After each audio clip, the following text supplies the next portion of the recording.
O trecho da live que você vai assistir agora é parte da entrevista que eu fiz com o procurador, o renomado Dr. Felipe Jimenez.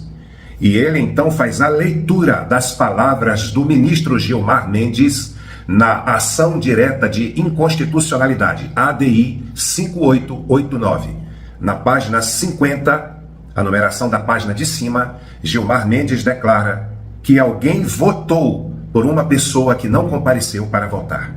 Esta pessoa justificou o voto e aí alertaram. Como é que alguém justifica o voto dizendo que não foi votar e tem o voto dele? Então, o próprio Gilmar Mendes fala de que é possível o mesário votar por quem não compareceu às eleições. Este assunto precisa rodar o Brasil. Este assunto precisa que sua família conheça seus amigos. Distribua o link desta entrevista. E mais do que isso, se você quer ver a transparência no processo eleitoral, o combustível que nos mantém lutando aqui de forma incansável é a sua ajuda financeira, porque nós temos gastos, nós precisamos da sua colaboração em qualquer valor no Pix abaixo. Assista esse trecho da entrevista. O próprio Gilmar Mendes declarou: as urnas não são seguras. Amém. Doutor Felipe, o senhor já é bastante conhecido no Brasil, extremamente respeitado. E eu quero começar já soltando fogo aqui, né, para a gente conversar. É verdade que Gilmar Mendes, desculpe, em um determinado período, né, da nossa história brasileira, ele declarou que as urnas não eram seguras e que existe o voto de mesário? No julgamento da ADI 5889, que terminou por julgar inconstitucional a lei do voto impresso de 2015, nesse julgamento, a ADI 5889 teve como relator o Gilmar Mendes, e houve uma deliberação no STF sobre a liminar que havia sido pedido pela Raquel Dodge, Procuradora-Geral da República, que foi depois sucedida pelo Aras. Nesse julgamento, eu estou com o acórdão aqui. Esse é o julgamento. Esse é o acórdão no qual Gilmar Mendes se pronuncia. Sim. Na ADI 5889. Ele tem 129 laudas. Aqui, não sei se dá para ver. Uhum. Bom, é a ADI 5889. Ok. O Gilmar Mendes, depois de ter dado o voto dele, no momento em que na folha 50, as pessoas podem acessar esse acórdão através da página do STF. É só digitar no Google aí, ADI 5889, medida cautelar na ação direta de inconstitucionalidade, inteiro teor do acórdão. Vai baixar um PDF de 129 folhas, com o voto de todos os ministros, e na folha 50, eu quero advertir as pessoas que olhem a numeração no cabeçalho da folha, tá? Porque tem uma numeração embaixo. Essa numeração embaixo, ela diz respeito a uma outra questão. A numeração que eu estou referindo é a numeração de cima. Então, na folha 50, no terceiro parágrafo, esse é um momento que o julgamento está caminhando e o Alexandre de Moraes está proferindo o voto dele. Então, o Gilmar Mendes, relator, interrompe o Alexandre de Moraes e ele diz o seguinte: eu vou ler ipsiliteris a fala do Gilmar Mendes. Uhum. É interessante. As vulnerabilidades do sistema de votação eletrônica, aqui, como é uma transcrição literal, algumas palavras não estão bem colocadas, porque é da fala espontânea, né? Sim. Vou continuar. É interessante. As vulnerabilidades do sistema de votação eletrônica, eles são conhecidos da Justiça Eleitoral. Bastaria essa frase. Sim. As vulnerabilidades da urna eletrônica são conhecidas da Justiça Eleitoral. Sim. E mais que isso, a Justiça Eleitoral aponta. Muito embora ele diga isso, a conclusão do voto dele e a conclusão do próprio acórdão é diferente das proposições que ele está colocando aqui. Mas ele continua nesse trecho. A Justiça Eleitoral as aponta, por exemplo, o surgimento daquilo que na linguagem da Justiça Eleitoral se chama mesário pianista.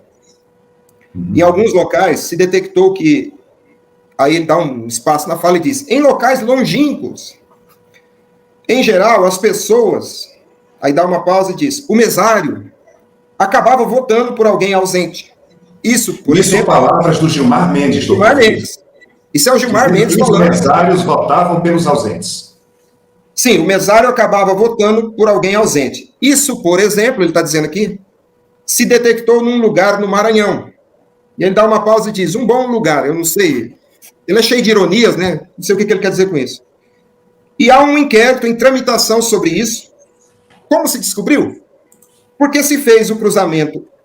Esse mesmo eleitor que justificou a ausência tinha votado. Aí ele faz a seguinte ponderação. São questões marginais. Nós tivemos um caso, eu acabei redator para o acórdão, ministro Rosa Weber, ministro Fux, há de se lembrar. Ele vai comentar aqui uma conversa que ele teve numa churrascaria. Ele diz, na churrascaria Brava, em Santa Catarina, e eles estavam conversando sobre isso. E aí ele lembra do assunto.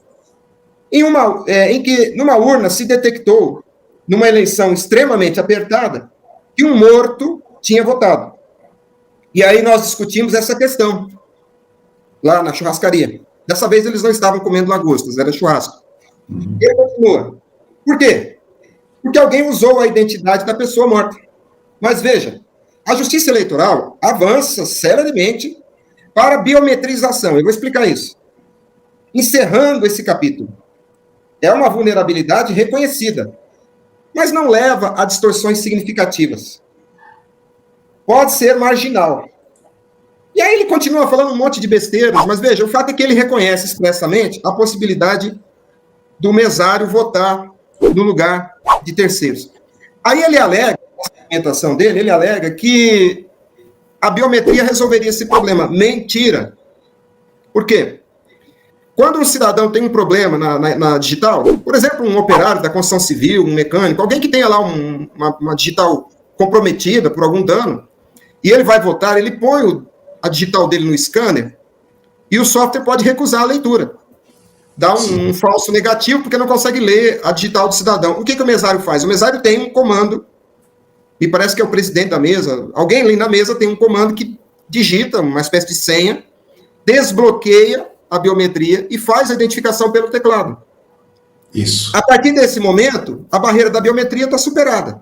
Exato. Então, hipoteticamente, no final do dia de eleição, poderia-se fazer esse procedimento infinitas vezes. Inclusive, há um histórico do depoimento do professor Amilcar Brunazzo, através do CEMIND, o Comitê Interdisciplinar Independente, que luta contra essa máquina desde 96, onde ele relata que há um histórico de lugares onde no final do período de votação, o tempo entre um voto e outro é absurdamente breve. Então as pessoas passam o dia inteiro votando num determinado ritmo, né? Tem um tempo de demora, e aí acontece que em alguns lugares, no final do dia, esse tempo, esse ciclo entre a entrada e a saída do eleitor passa a ser absurdamente reduzido. O que poderia ser uma indicação da votação pelo mesário. Uhum. Gente, vocês estão ouvindo aqui a resolução, né, o que está no acórdão da ADI 5889, você que opera direito, de que Gilmar Mendes já declarou que existe o voto de mesário. Ele fala, inclusive, que chegou a votar por alguém. E são essas urnas que hoje permanecem, essa insegurança para as próximas eleições aqui no Brasil. Tá? Mas eles querem nos fazer, né, a entender de outra maneira, que elas não são inseguras. Eu não confio, gente. Nós não temos que confiar nisso. Nós precisamos da contagem dos nossos votos, e isso só é possível por meio do voto impresso. E aí, gostou do vídeo? O que você achou? Então fala agora alguma coisa, né? Comente aí, diga aí o que você achou, tá bom? Do vídeo. Você gostou, se não gostou, dá sua sugestão, sabe? Deixe seu like aí, sabe? Seu comentário, tá? Se tiver alguma sugestão pra gente aí também ter, que a gente vai agradecer muito, tá bom? Fiquem com Deus e até mais.